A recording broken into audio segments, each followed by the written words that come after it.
O Partido Socialista Brasileiro formalizou nesta sexta-feira a indicação de Geraldo Alckmin como vice para a candidatura de Lula à presidência da República nas eleições deste ano.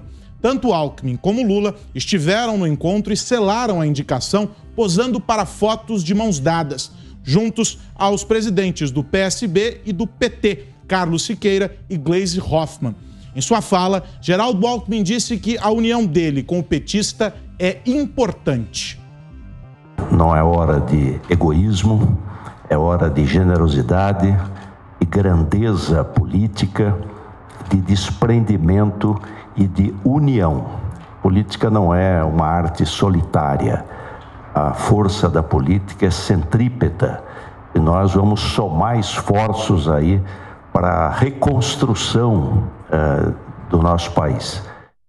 Já em seu discurso, Lula esqueceu do passado de troca de acusações e disse que a relação deles é para um suposto bem do povo brasileiro. Portanto, a nossa relação é histórica e nós conseguimos demonstrar às forças políticas do Brasil de que é plenamente possível duas forças que têm projetos diferentes, duas forças que têm princípios iguais, podem se juntar na hora que o momento é de interesse do povo brasileiro. Por fim, no melhor estilo comunista de ser, o petista disse que, a partir de agora, a forma de tratamento entre eles será chamando um ao outro de companheiro. Daqui para frente você não pode mais ser tratado de governador, eu não posso ser tratado de ex-presidente, você me chama de companheiro Lula, eu chamo você de companheiro Alckmin. Antes da formalização da chapa, no entanto, o nome de Alckmin para a chapa de Lula deve passar por aprovação do Diretório Nacional do PT. A união entre Geraldo Alckmin e Lula é considerada uma ação do petista para alcançar uma parcela da sociedade que resiste a seu nome. Nas redes sociais, internautas associaram a cena à imagem de Lula e Maluf em 2012. Nas redes sociais, Lula compartilhou um registro da reunião de hoje e disse que a vontade dele e de Alckmin é de reconstruir o Brasil. O presidente Jair Bolsonaro compartilhou essa postagem com uma risada, ironizando o petista. Boa noite, José Maria Trindade. E esta união Lula-Alckmin, Alckmin-Lula? É o famoso casamento de cobra com cachorro, viu? Muito boa noite, meu caro Carlos Aros. Boa noite, compadre Augusto. Boa noite, Fiuza. Muito boa noite, Ana. Boa noite a você que nos acompanha aqui nos Pingos nos Is. Olha, em política a gente pode esperar tudo. Dizia Tancredo que ninguém pode ser tão aliado, tão amigo em política que não possa tê-lo no futuro como adversário. Ou seja, conhecedores dos segredos e das confidências ali, né? E também não pode ter alguém como adversário tão cruel que não possa, no futuro, dividir uma sigla com ele, ou seja, ser um futuro companheiro. E, neste caso aí, está comprovado de que não havia uma disputa. Lula está colocando com a naturalidade muito grande esta aproximação, este casamento de conveniência com o Alckmin, assim como o ex-governador Geraldo Alckmin está colocando com tamanha tranquilidade que dá a impressão de que aquela disputa que existia antes entre PT e PSDB era artificial, feita para nos enganar. Era assim. Antes, Carlos, bem antes disso acontecer, eu dizia que se tratavam de codependentes.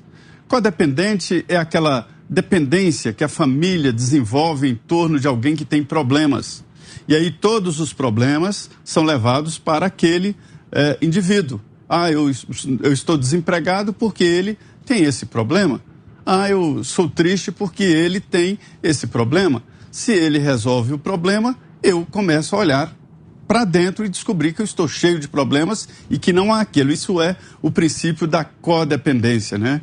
Então, na realidade é o seguinte, quando se fala numa disputa com naturalidade, tendo os dois como aliados, isso pode demonstrar claramente de que tudo não passa de um jogo de cartas marcadas. E tudo que aconteceu nas disputas entre PT e PSDB foram exclusivamente para enganar os eleitores, né? E isso fica comprovado.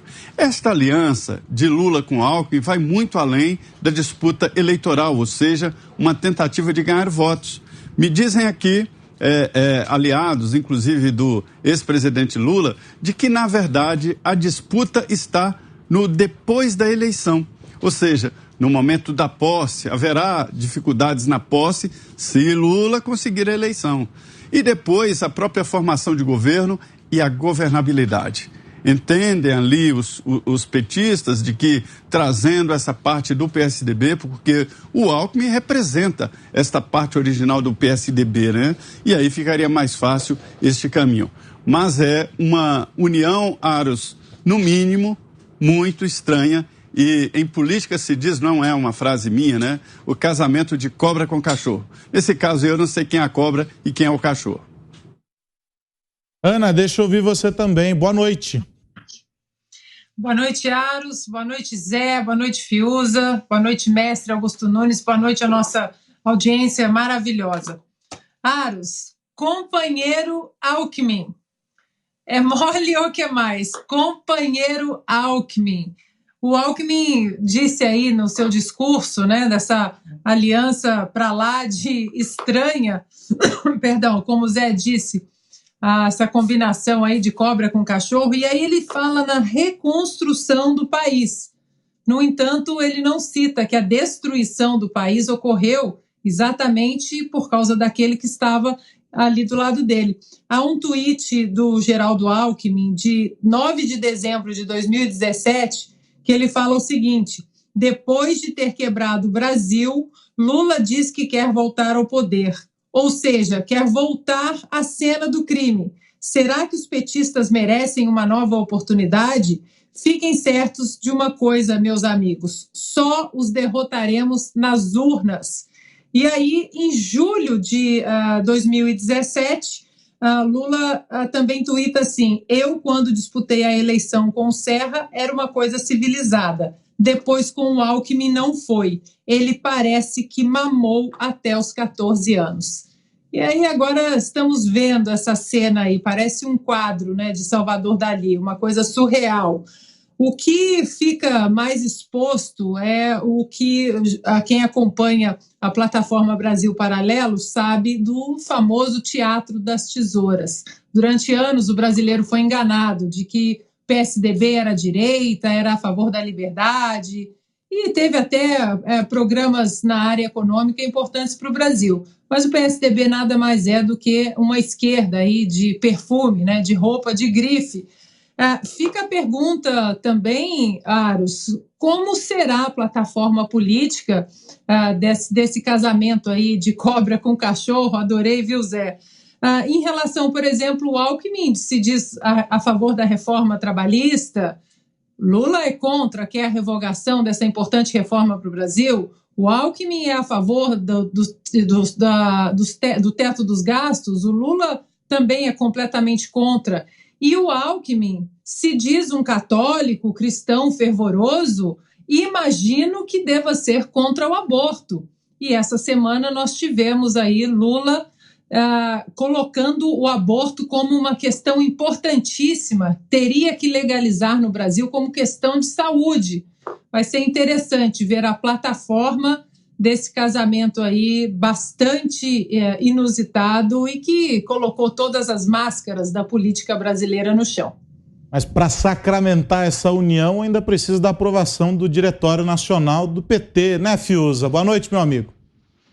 É a força centrípeta, né, Carlos Aros? Boa noite, Zé Maria Trindade, Ana Paula Henkel, mestre Augusto Nunes, e boa noite a todos. Eu fico imaginando o que será esta força centrípeta, recitada pelo Geraldo Alckmin, pelo ex-governador Geraldo Alckmin, ali de forma impostada ao lado de um ex-presidiário, de um homem que cometeu crimes que ele conhece. A força centrípeta deve ser a força que o empurra junto com esse personagem, com esse descondenado, de volta à cena do crime. Só pode ser. Estou imaginando que essa é a força centrípeta.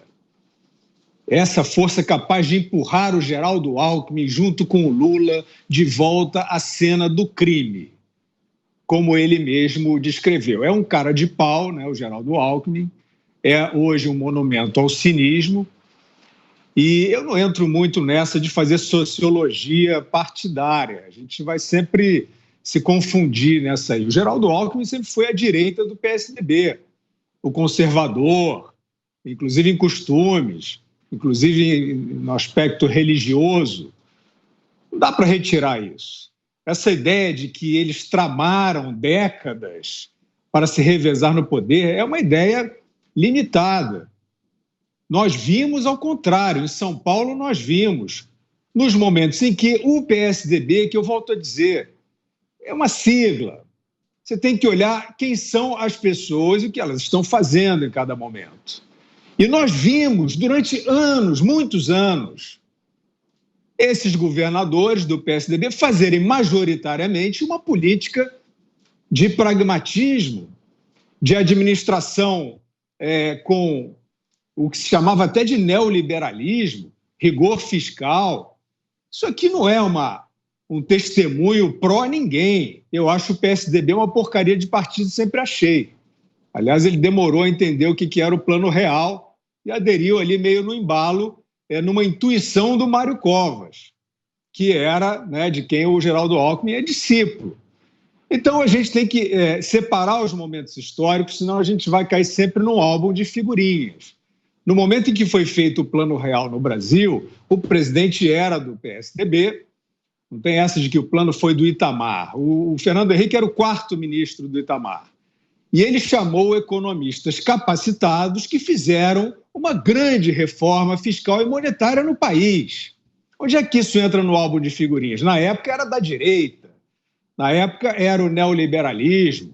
O Fernando Henrique era aliado do Antônio Carlos Magalhães, que era do PFL, da direita.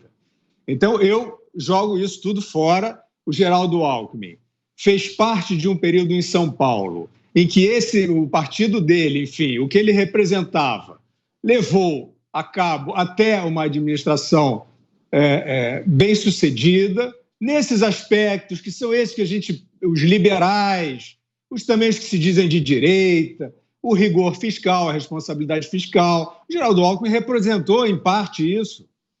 Em São Paulo, ele tinha como um braço direito o Ricardo Salles, né, que inclusive se coloca como um político de direita, faz parte de um movimento de direita. Então, isso tudo, o Ricardo Salles também era parte de uma encenação para um revezamento entre PT e PSDB. Eu acho que não é bem assim. Eu vejo de outra forma. O Geraldo Alckmin já teve importância, já teve juízo, né? Não importa o partido, ele em alguns momentos teve relevância, e aí depois ele foi traído pelo João Dória, esse arrivista que está aí surfando em pandemia. Foi traído, perdeu espaço, e ele é um político à deriva e foi parar vergonhosamente no colo do Lula, né, que cometeu os crimes que o Geraldo Alckmin sabe que cometeu.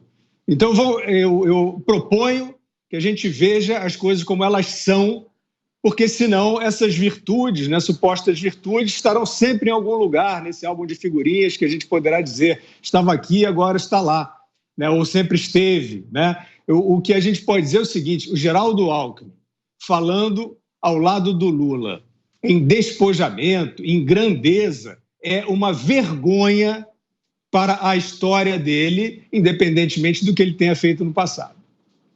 No melhor estilo Recordar é Viver, a Ana trouxe mais um episódio daquela série A Internet Não Esquece. E eu vou só reler aqui, Ana, os tweets, primeiro do Geraldo Alckmin, que você citou, de 9 de dezembro de 2017, que diz o seguinte, quem nos acompanha tem aí a imagem também. Depois de ter quebrado o Brasil, Lula diz que quer voltar ao poder, ou seja, quer voltar à cena do crime. Será que os petistas merecem uma nova oportunidade? Fiquem certos de uma coisa, meus amigos. Nós os derrotaremos nas urnas. Isso em dezembro de 2017. E aí, em julho de 2017, o Lula escreveu o seguinte: eu, quando disputei a eleição com o Serra, era uma coisa civilizada. Depois, com o Alckmin, não foi. Ele parece que mamou até os 14 anos. Esse é do dia 20 de julho de 2017. Mais um episódio, Augusto, da série A Internet Não Esquece. Boa noite, meu amigo Carlos Aros, compadre Zé, meu irmão Guilherme, minha querida parceira Ana Paula. Boa noite a você que nos acompanha. Ele também disse, o Geraldo Alckmin, que o Lula era, isso depois do Mensalão, era o chefe dos 40 ladrões. E o Lula disse que quem estava associado a grupos criminosos era o Alckmin. E deixou claro que ele acusava o Alckmin de ser ligado ao PCC. O que está acontecendo, o que aconteceu, hoje é pior que um casamento de conveniência, tá? É um acasalamento promíscuo, vergonhoso e inútil. Vou dizer por quê. O Geraldo Alckmin já era um político moribundo. Ele teve menos, eleitoralmente moribundo. Ele teve menos de 5% dos votos em 2018. E agora, ao se transferir para o PSB, onde ele deve ter sido chamado de camarada, ele levou 4 políticos desempregados, 3 ex-deputados federais e 1 ex-prefeito de Santos. O que significa o Alckmin para o eleitorado paulista? Nada. Nada. O Lula vem em queda nessas pesquisas aí depois de ter lançado o Alckmin. Todo mundo sabe que o vice seria o Alckmin, que foi levado, basicamente, vamos deixar claro isso, porque ele confia, ele é levado pela confiança que tem no fator biológico. Ele se tornou governador de São Paulo com a morte do governador Mário Covas. Ele era um vice obscuro, um deputado federal pouco conhecido. Ele tem confiança nos 7 anos a menos, né, que ele tem em relação à idade do Lula. Lula tem 77, ele tem 70. 69 vai completar. Desculpe, o Lula tem 76, ele é 69, depois da eleição ambos serão setentões. Mas ele confia nesses 7 anos de diferença e por isso está lá. Ele não acrescenta um voto ao PT. E o engraçado é que o Lula agora está induzindo seus seguidores, o seu rebanho, a argumentar que essa união repete o que se deu na campanha das diretas já. Todo mundo se uniu para que houvesse eleição. Sim, se uniram para que houvesse eleição.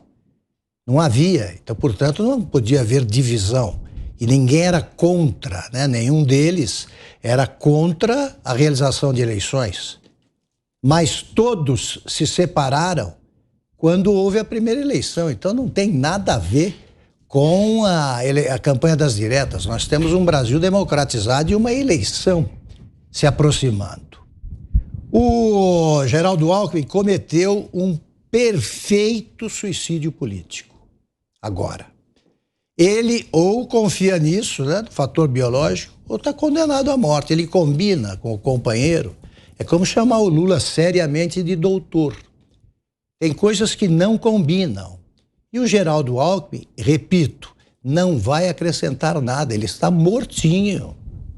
Agora vai consumar aí o suicídio. Mas ele já é um nada eleitoralmente. Eu sou de um tempo em que havia respeito, né? Se cultivava o sentimento da honra. O Juscelino Kubitschek sempre dizia que ele foi poupado por Deus do sentimento do medo. Os políticos não foram desprovidos, havia políticos que não eram desprovidos do sentimento da honra. Por exemplo, Mário Covas, de quem o Alckmin se diz herdeiro.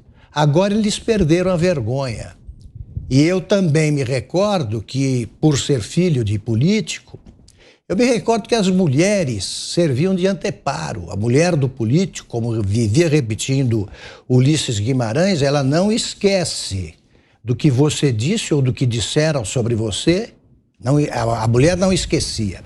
E ela lembrava, então, quando havia quando começava a surgir, né, começava a ser ensaiada uma aliança criminosa, né, como essa, cínica, ela lembrava, olha, ele não falou que você era ladrão, ou no caso do Alckmin, não falou que você era medroso, não te chamam lá de chuchu, picolé de chuchu? Não, hoje as mulheres caminham juntas, elas se aliam aos maridos. A mulher do Alckmin se filiou ao PSB. Então, acabou o sentimento da honra. Tá? Eles aceitam e engolem qualquer tipo de insulto, e há limites, até em política. Agora não há mais. Foi bom rever o Lula apertando a mão do Maluf. Ele é capaz de tudo. O Alckmin apertando a mão do Lula é que é uma coisa surpreendente para quem acreditou no Alckmin. O Alckmin disse que o Lula não podia voltar à cena do crime. Pois bem, de lá para cá, as coisas só pioraram. Só se descobriu mais coisas contra o Lula. Portanto, ele, pela esperança de chegar à presidência da República, que ele não conseguiu nos votos, ele faz essa aliança torpe com um dos seus maiores adversários. Mas sempre faltou coragem ao Alckmin. Não nos esqueçamos de que na eleição de 2006, ele atacou o Lula no primeiro turno, chegou ao segundo. Aí ele se rendeu aos marqueteiros, tratou com gentileza o Lula e conseguiu ter menos votos no segundo turno do que no primeiro. Pois bem, é essa votação que ele vai acrescentar à votação que tem o Lula. Nenhuma, nada.